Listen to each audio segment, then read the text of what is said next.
right, everyone. Thank you for joining us on this webinar. My name is Colin Hubbard, and I am a marketing associate with DecoNetwork. With us, as usual, is DecoNetwork consultant and expert Zach Dewhurst.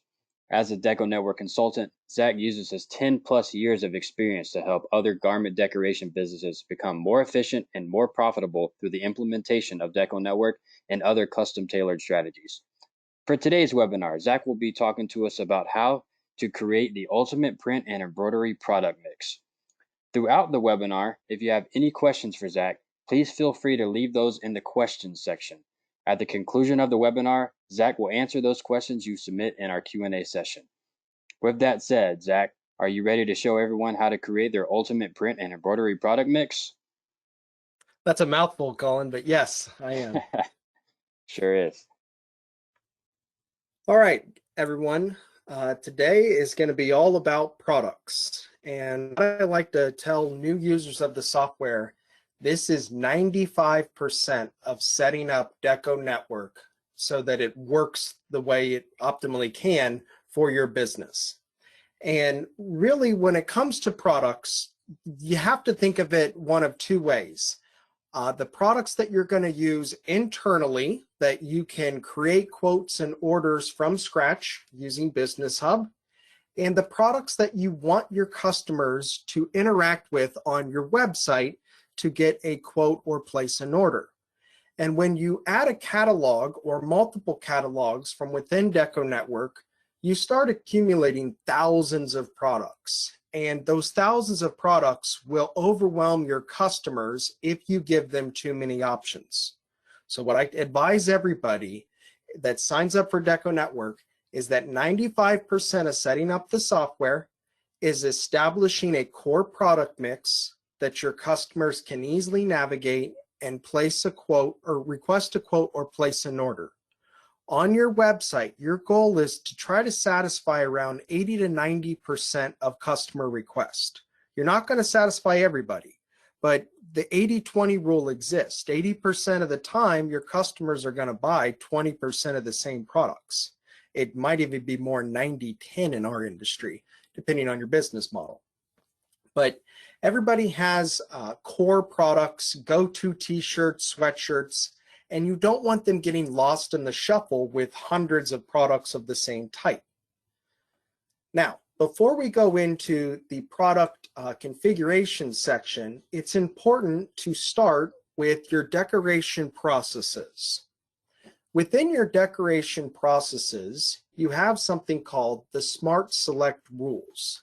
And what the Smart Select rules are, it allows us to predetermine what products by default should have a certain decoration process applied to them or beyond based on the color type or the material of the blank product.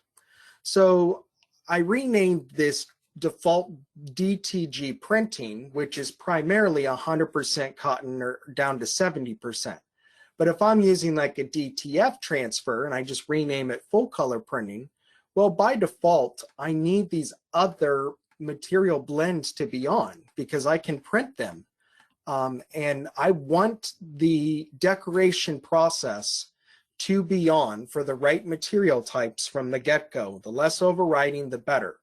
So these Smart Select rules will put your products in a better position right from the start. These Smart Select options also influence what products are added when you add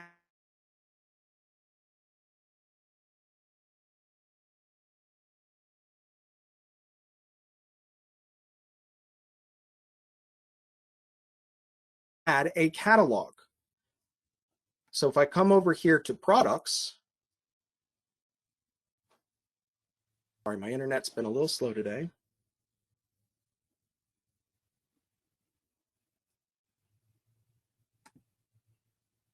There we go, sorry. Okay, so if we're over here in products, select catalog. This is where we have all of the suppliers that are already integrated with Deco. And when I select a supplier, the amount of products that are added, you can see there's 2,188 out of a possible 2,419. This number is based on what process smart select rules I've selected. So just know that if you add an entire catalog, it's not adding every single product, it's adding the products within the smart select parameters of the decoration processes you've selected. I know that's kind of confusing. Just make sure the smart select rules are where they should be. Now within this select catalog, not only can you just select what suppliers you want to use, maybe you use Sanmar and you use Alpha Broder or S&S Activewear. So Sanmar and, let me find S&S. Sanmar and S&S, they offer a lot of the same brands. Let's say I want to use Sanmar for Gildan and all my defaults, but S&S has some things that Sanmar doesn't, like Adidas and Puma. So I could come into S&S, select, and I don't have to add every brand by default. I could deselect and then just choose the ones I want to add that, in this case, Sanmar doesn't carry. And that way I only add a portion. The reason why you might want to do it this way is, even when you're internally putting together quotes and orders in Business Hub, having two of the same product can kind of make it confusing for you and your staff. Just know that when we list a product like the Gildan 5000 heavy cotton t-shirt, just because we list it from Sanmar doesn't mean we can't buy it from S&S or Alpha. Now, they all three have to have that product color, obviously, but which brings me to my next point. If I were to offer the Gildan 5000, S&S carries different colors in it than Sanmar.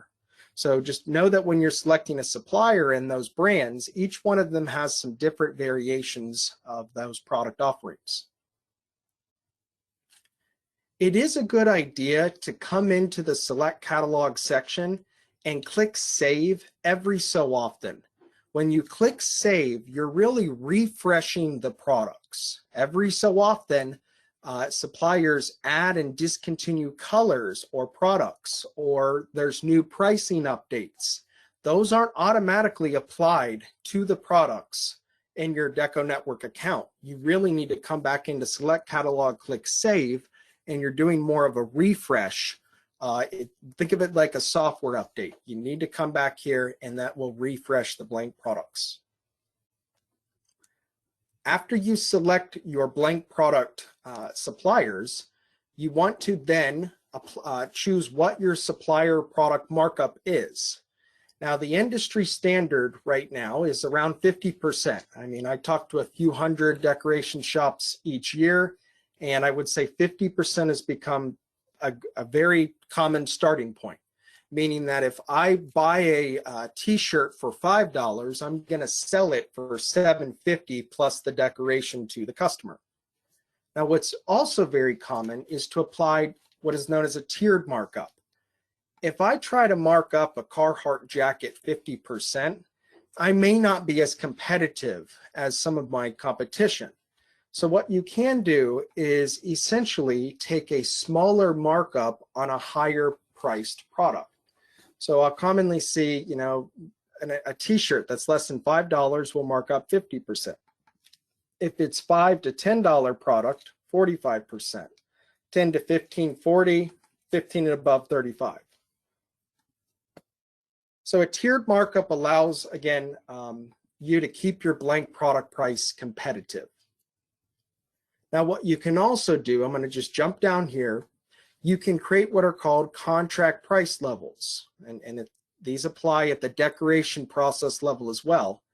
And after creating a contract price level, I mean, all you're doing right here is defining what they are. I can add a level, new level, and then I can either assign decoration process tables to each price level for a decoration process, or I can come up here to supplier, and/or I should say, supplier product markup. I can choose my level, and in this case, I can control how much I'm marking up the blank products. And then I can assign this price level to either an affiliate site or a specific customer.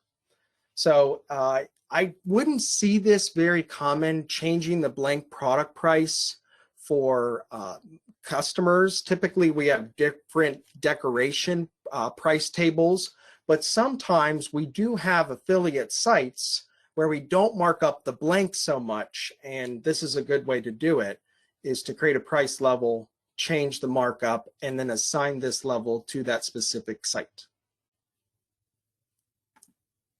The supplier account details is where you can choose what price to use. Now, pretty much everybody in the industry is on case pricing. Make sure when you add S&S or Alpha Broder, two of the more popular suppliers, sometimes they start on piece, and you might notice that your blank product prices are higher than they should be.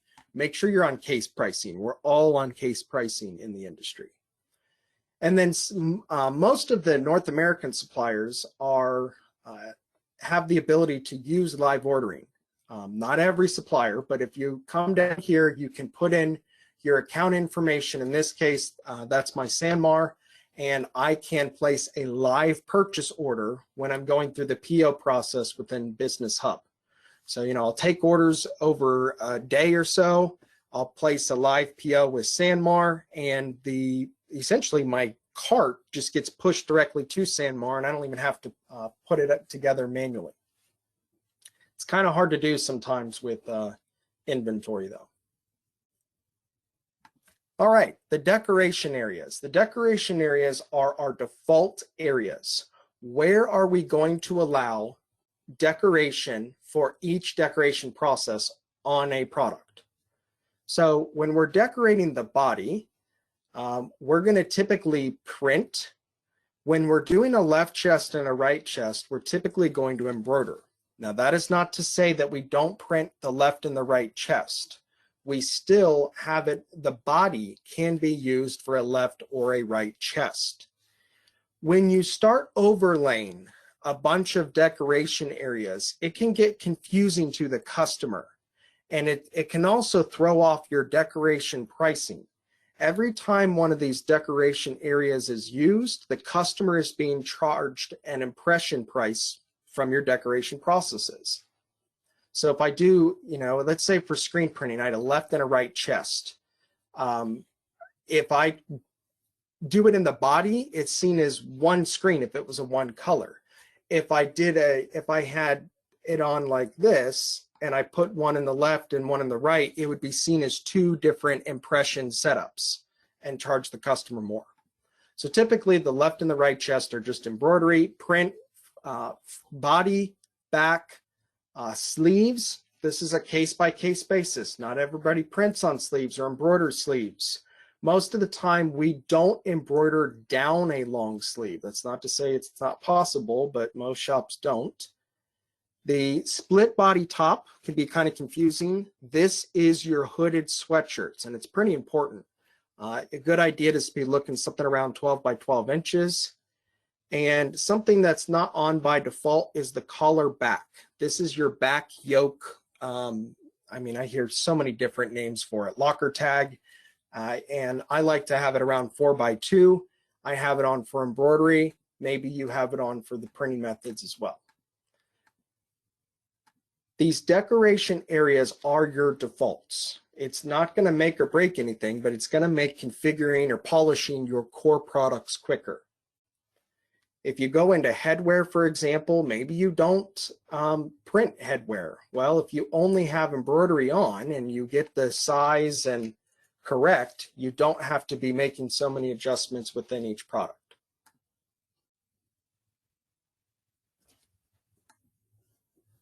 Now, do know that some of this does take a while to save, so I'm going to let that do its thing in the background. We talked about contract price levels, product groups. So they're similar to those decoration areas. When it comes to products, we can group them. So most of our products are in this apparel group, and then we have some in the headwear group. What product groups allow us to do is to make bulk decisions across all the products within this group. And those decisions can be what decoration price tables are used or what processes are even available to products within that group. Do we want to set a minimum? Do we want to set sizing limitations? When you're in this apparel group, it's very important that you have this multiple sizes on. Click on the gear, click on only show multiple decoration areas, and make sure that's checked. Your customers want to be able to add small, medium, and large all as one line and not have to do them as separate lines. And this multiple sizes will allow them to do that. Very key. Let me just click save. Now let's say maybe you charge a different decoration price for headwear, like embroidery. Maybe you embroider, polos and jackets, and those would be in apparel, but then you also embroider hats, and you want to charge a different decoration price. Well, I can create different decoration tables here, and then I can go into a process and select from different tables to be used for the products in this category. So look at it this way. I can group products together and then apply different decoration process tables to products in that group. I see it more common when something is more difficult to decorate. Maybe we create a different group, put those products in that group and apply different tables to them. All right. Let's get into the actual products. Everything we've talked about so far are kind of just our default settings. Now, after you've added your catalogs, you're going to get a lot of categories. And if you look at here by default, that's a lot to navigate. And it's not intuitive for the customer. It's actually honestly kind of difficult for anybody even in the industry. That is why I stress to everybody who signs up for the software, I'm going to keep saying it, 95% of setting up DecoNetwork is establishing a core product mix that you have polished. Why do I say that? Well, whether you're creating quotes or orders in Business Hub, whether you're trying to get customers to obtain quotes and orders through your website, or you're offering affiliate sites, everything revolves around taking a blank product and adding artwork to it and having the customer make a purchase. The products do all of the talking on every single site and in Business Hub on the invoice and quotes. So you really need those products to be configured as optimally as possible. And when I say optimally as possible, that means easy to navigate and produces an accurate proof and price. So how do we make the products easy to navigate? Well, the first thing I would do is take all the categories and put them in one category and rename it entire catalog. That's what it is. It's your entire catalog at your disposal in Business Hub. Then I would create your own categories and think like a customer. What would be the easiest way to navigate your products? When we print, I like to break the print products into 4 categories. Most of the time, we print onto unisex t-shirts or sweatshirts. I like to let the women shop their own section and keep the youth separate. The 80-20 rule, 80% of the time I print one of these, really this, and the other 20% that. When I break up t-shirts, I could do it based on quality. I could base it on material type. I'm a fan of good, better, best, performance, long sleeve. Sweatshirts would be hooded, crew, quarter zips. Women's, I'd have t-shirts, tanks, v-necks. Same thing with youth. But think like a customer. What makes the most sense? Don't think like somebody, a printing business who's been in the industry for years. Now, when it comes to embroidery, we primarily embroider polos, jackets, headwear, and I like to use accessories as a catch-all. Polos, we would break into men's and women's, for example. Same with jackets. And if I want it, I mean, I can keep taking it more layers deep. Maybe within men's, I break it into soft shells versus parkas and so forth. Headwear, I like to break into adjustable, fitted, beanies. And then I could, within adjustable, I could take it into trucker, dad hat, athletic, things like that. And again, accessories is a good catch-all. I like to use it for bags, towels, aprons, things like that. My main suggestion when creating your categories and subcategories, don't exceed 12 primary categories. Once you start getting beyond 12, it starts getting a lot to navigate from a customer standpoint. Try to keep it within 12. I have 8 here. After you've created your navigation, essentially, by categorizing and creating your subcategories, you need to take out your most important products you want to push out of the entire catalog and put them in the correct category and subcategory. So let's create a t-shirt. Let's do the Gildan 5000. I kept saying it. If you ever have a problem searching, for some reason the 5000 is just this way, I can always come into advanced search. I'll just search Gildan. Got to put heavy cotton, anything in there. So I'll select it. Now, when it comes to polishing a product, there's a couple things you need to do and a couple things you can do. What you first need to do is you need to make the product easy to find. How are you going to do that? Well, right now it's sitting in a pile with 2,400 other products. It's getting lost with tons of other t-shirts.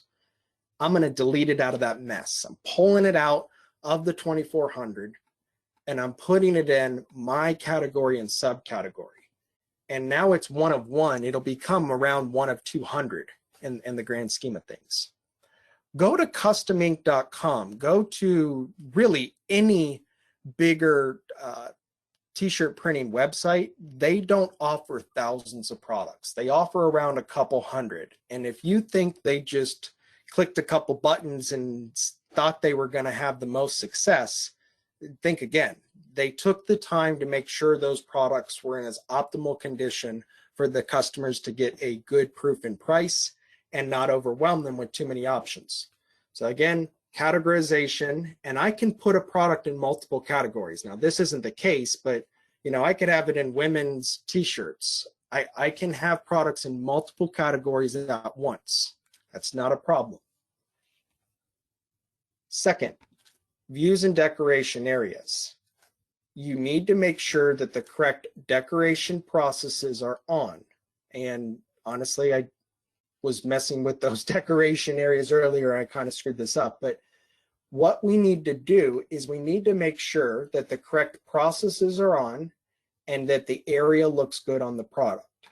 So let me turn that body on, the left and the right chest. Okay. Now, if I'm looking at this product, it's not in bad shape, but if this is one of my most popular products, I want it to be able to, again, generate that accurate proof. If I'm looking at this, I'm too low below the collar. So what I'll do is I'll click on this gear and click Allow Custom Decoration Area, click on the product, raise it to where it needs to be, also raise my left and my right chest. And now this product is better.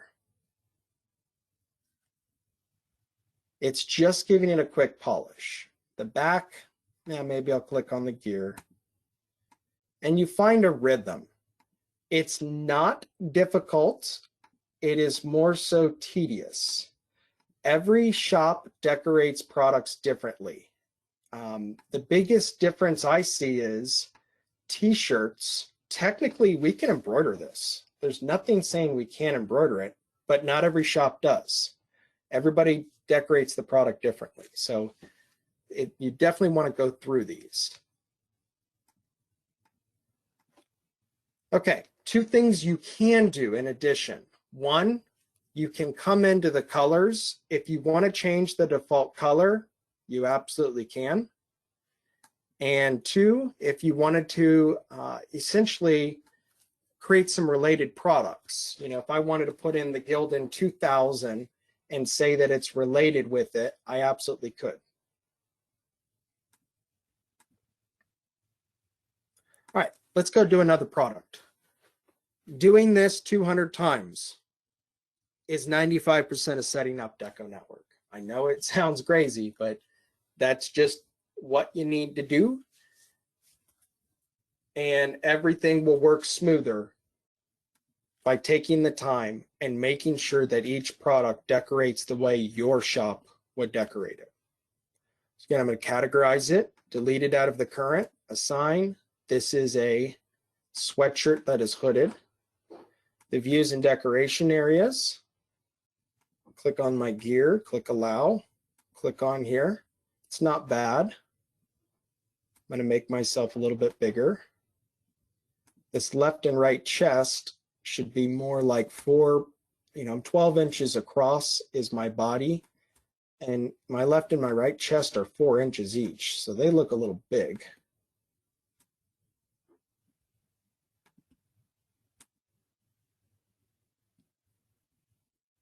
And I want that first. Back looks good. The sleeves, most of the products kind of have a bent elbow. Your customers have to use their imagination. That's supposed to represent 3 by 16.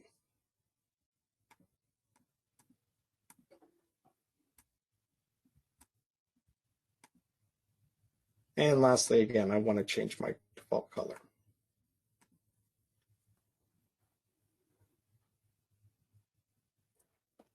Now, there are some things you can do in bulk. If you really don't feel like going into each product and you want just to get it going quicker, you can apply what are called bulk actions, and you can use this advanced search. So, for example, let's say that you really like New Era hats. Well, I could search New Era. Let's see, the product group. I could do headwear. And I could then select here, and I could select all 35 products. So that's just selecting multiple pages at once of products.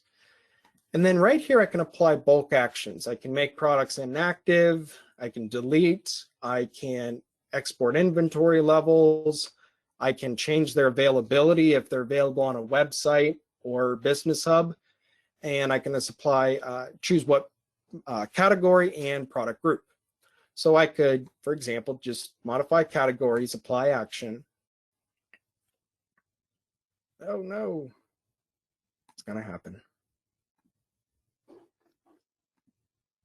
Select all 35, modify categories. Uh-oh, sorry guys. Let's try it one more time. Just one more.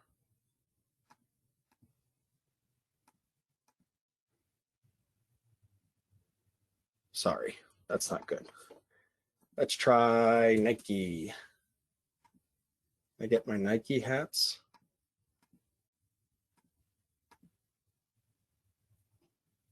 All right, well, we can apply bulk actions. I might have been on the wrong category or something there. There's always a reason. If you don't see the products, some of the products from, in this case, Sanmar, remember, all of the products that were added from Select Catalog are called a Smart Select. If I'm in this advanced search, you'll see I can choose if the products were Smart Selected, manually selected, or custom. So Smart Selected means the decoration area and then the catalog. Custom, I could come here to add product, add custom product, but I can also add supplier product. So the supplier product, if you're ever looking for something and you really think it should be in the system, I'm sorry guys, this has to be my browser. If you come here to add supplier product, it will have everything within DecoNetwork's system, including, I mean, again, the most common products I see not get added from the Smart Select are like beanies or some bags, just because they don't have any decoration processes already turned on for it. So don't give up if you search and you don't see the product, but you know Sanmar or SNS Alpha carries it. Come over here to Supplier Product, and there's a good chance you'll find it in there. All right, Colin, with that, I think that's a good overview of how to organize the products for the website. Again, what you do here directly affects what we're showing on the site. We want our customers on our main website to navigate these categories, to then select a blank product in as few clicks as possible, and then request a quote or place an order. On an affiliate site, we're typically taking one of these core blank products, adding artwork to one of them, and then applying that same artwork to other products that we have polished. And then the final customer can come in there, choose their size, color, and check out. But if we assume that, you know, just clicking select catalog, that these products are set up exactly the way we would offer them, it's just not true. There's a lot of different ways that we can make money in the industry. A lot of different shops have different philosophies of how to decorate products. Again, I personally don't print polos. I don't sew t-shirts. It's absolutely possible, and a lot of shops will. But, you know, there's not just a quick click of a button. Take the time to go through the core products you're going to be offering, and the entire software will work better. I highly suggest trying to stick to one primary supplier and then add the other products that they don't supply.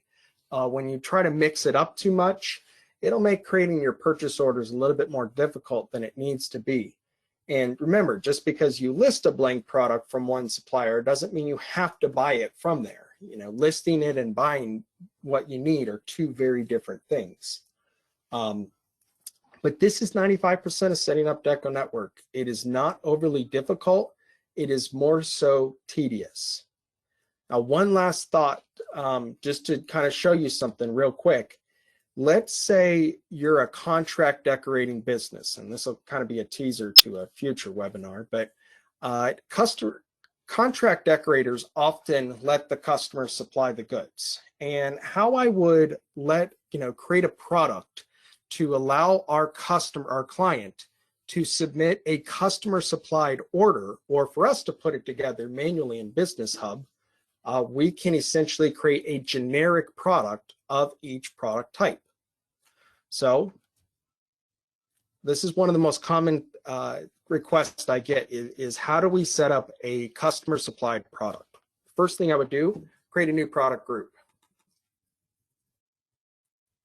Customer supplied products. Category, customer supplied products. I'm going to again go into sizing. Anytime I'm offering apparel, make sure that this multiple sizes is on. Okay, maybe I have a different decoration process table for the customer supplied products at a different level. Come in here, uncheck use default, and choose which process you want to use, or which table you want to use. Custom fields. If I'm going to let the customer supply the product, I want them to tell me the product name and code.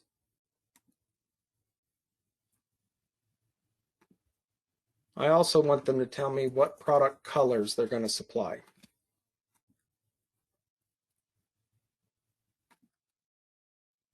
So a customer supplied product is just like any product, other than the fact that the customer is bringing it to us and we don't charge them for the blank. So they are the supplier. Create a new supplier called customer supplied. You still most likely want to go through the purchase order process to account for receiving the blank products. You don't want to raise a purchase order with Sanmar or somebody else. You want to raise a PO saying that the customer is supplying the goods. So what I like to do is I like to make a copy. So if I come over here to manage, I can copy a blank product. And you need one of each product type, one generic t-shirt, one generic sweatshirt or hooded sweatshirt, crew sweatshirt, V-neck. Let me refresh this.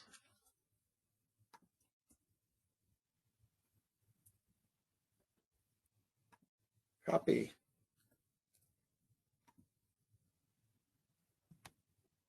Sorry guys, I gotta get out of this. Refresh. T-shirts. Copy. Not the best timing. Let's try this sweatshirt. No.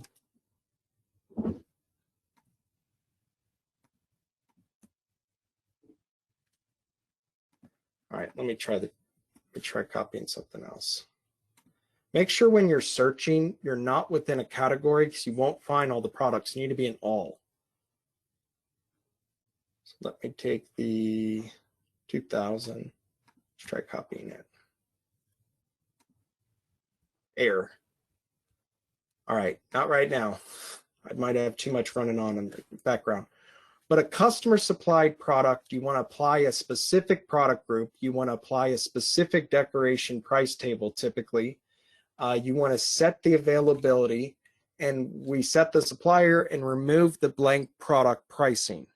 It allows us to get the artwork, charge the correct decoration price to our client, and give them a mock-up and our production staff a mock-up of where the artwork is supposed to be.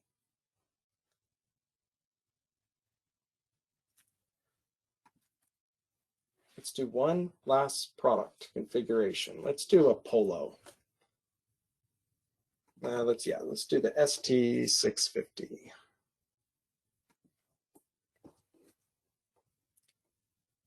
Polos definitely have a little bit more. So categories, delete. This is a polo, that is a men's. The views and decoration areas. Polos typically have the body on. You're not going to typically decorate down here.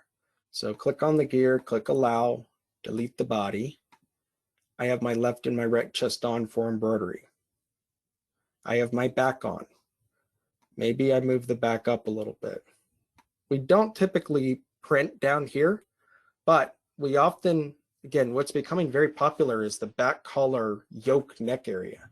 So I'm going to add new area, collar back. The collar back has to be manually applied. It won't be on by default for your products. And put that there.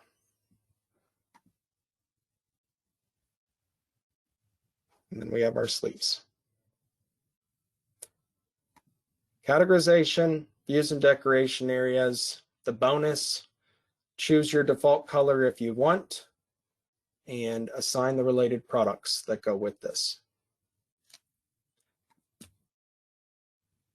Tedious, not difficult.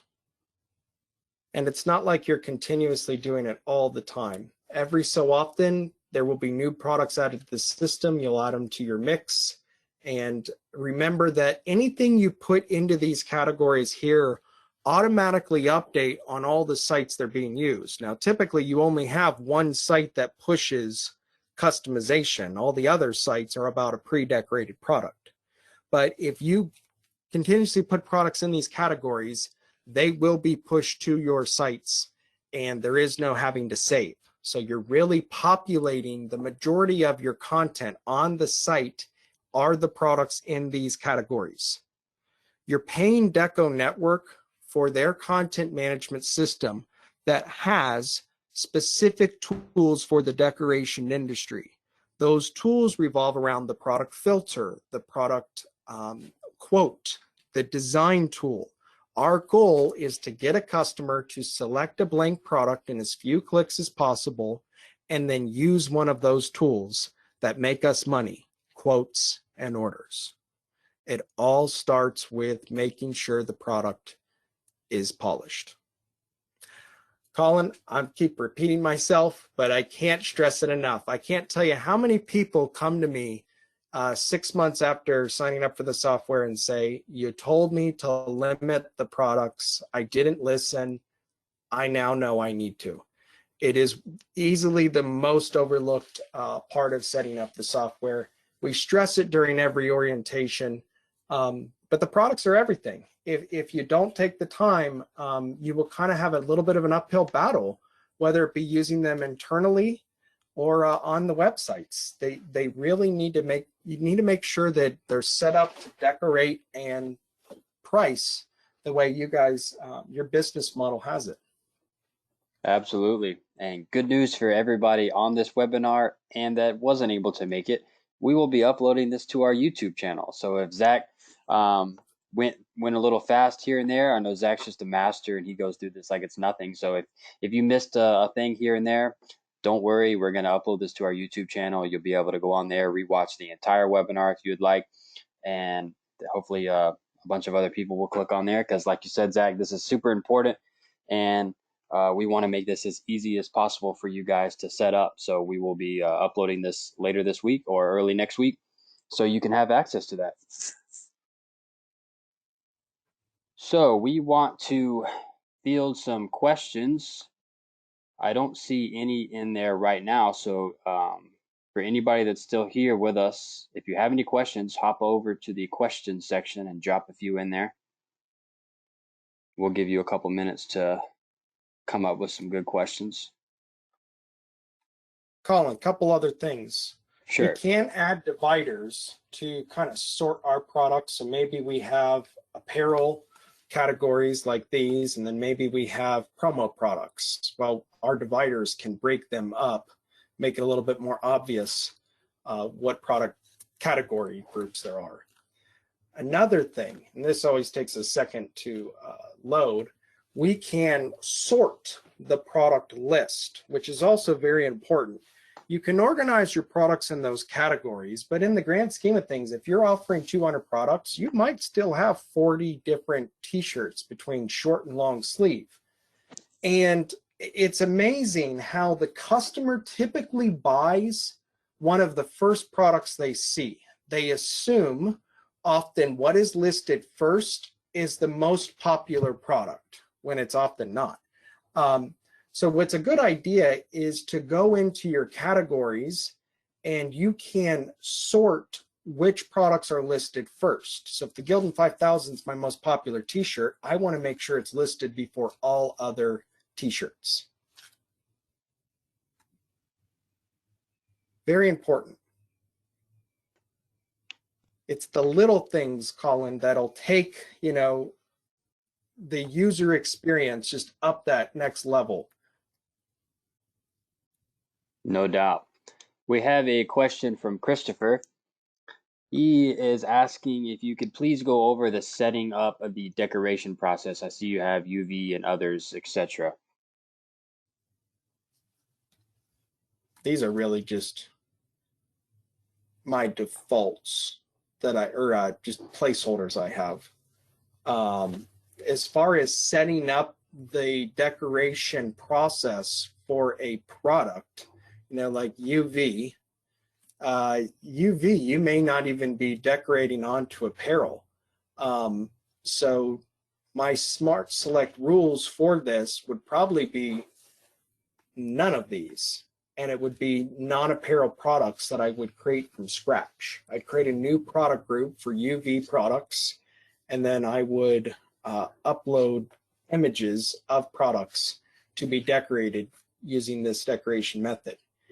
It's important to know that we can upload an image of pretty much any product and then say what decoration area can be used on that custom made product.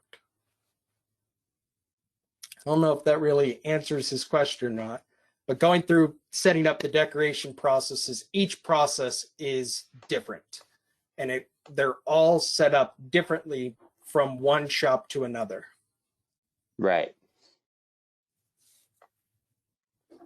Okay, I'm not seeing any other questions. And guys, if you have any questions that you think of at a later time and you just couldn't come up with it in this short time right here, feel free to hop over to our Facebook users group if you're a user on there. If you're not, request to become a user on our Facebook users group. That's just a big Facebook group where you can ask questions to other DecoNetwork users. It's super helpful. Or you can, once we get the YouTube video uploaded, feel free to drop a comment below the video and we will do our best to answer those questions. So if we don't see any other questions come in, okay, we have one from Greg. If you have DTG and DTF, how would you go about it? Okay, that's a good question. Okay, so when it comes to offering a product for a customer to request a quote or place an order, the more processes you have on a product, the more confusing it is. You know, I have all these different decoration processes turned on. Optimally, on a blank product, I would not, like a t-shirt, I wouldn't want to put more than 3 processes on to select from. And even that can be confusing. Sometimes what I'll do is I'll call it full color printing, and then in parentheses, no min. I want the customer to know there's no minimum there. Versus screen printing, maybe in parentheses, I'll say 1 to 4 colors, or I'll put the word bulk to make it a little bit more obvious. So when it comes to DTG and DTF, there's 2 different ways I could go about it. One, I could use 2 separate decoration processes. And that absolutely would work. I could do DTF transfer here and just leave that as DTG. I would not offer both of these processes on the same product. You know, that Gildan 5000 is 100% cotton. I would only offer full color printing, not DTF transfer on that same product. The customer would never know which one to choose. Remember, when we select what process is used for a product, it's doing several things, but that's not to say we can't decorate it differently after the fact. And that sounds kind of weird, but I could list it. Instead of using 2 processes, what most of my clients currently do is they list it as one, full color printing. It's kind of a generic term for both processes. And based on if the product is cotton or, you know, a lot of different factors, they will then choose, do we DTG it or do we DTF it? And you kind of have to meet in the middle as far as what pricing you're using, but those are your 2 options. Or again, then I have other clients where I'll use this full color DTG for all my 100% cotton products. Anything that's not 100% cotton, I'm going to use the DTF transfer. The big difference between the 2 is DTF is typically going to be size based. I typically see this table type, and we don't care about the blank product color. There is no underbase like it is with DTG. There's always a white underbase. And negative space cost us money. So I'm going to calculate it based on the bounding box of the graphic. And when I do sizes, I prefer to keep it simple with 2 sizes. Most of the time, something's either a left chest, 0 to 16 square inches, or it's a full chest. So 2 different sizes, left chest, full chest, quantity breaks. That's the most common way to price DTF. DTG, often similar, but the color of the garment will often influence the price, and we do it based on the actual graphic size because we don't have a media carrier. So yeah, there's 2 different ways you can do it. Create one table for and one process for both processes, and then internally choose which one to use, or create 2 different processes and choose which products get which one. Sweet. Thanks for the question there, Greg. That was a good one. Not seeing any Colin, more. in my experience, customers often, not saying this is always true, but most customers don't care how something is printed as long as the quality is there.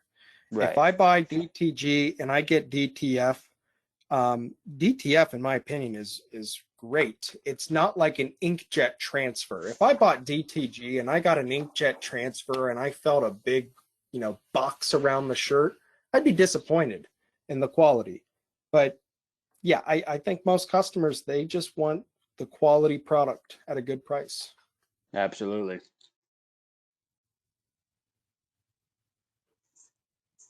Well, Zach, not seeing any other questions, guys. If you have any last minute questions, drop them in the chat. If not, I think that might do it. As always, Zach, we really appreciate you taking the time. You're a master with this stuff. So this was a very good webinar, and I'm sure everyone that watches this will be appreciative of how easy you make it seem to go through DecoNetwork and set all this up for them. It's what 10 years gets you. Absolutely. A couple other things, Colin. Blank product display. I can choose if products by default are available for blank purchase. I can choose if you select a product by default that it would go to the designer tool or the product details page.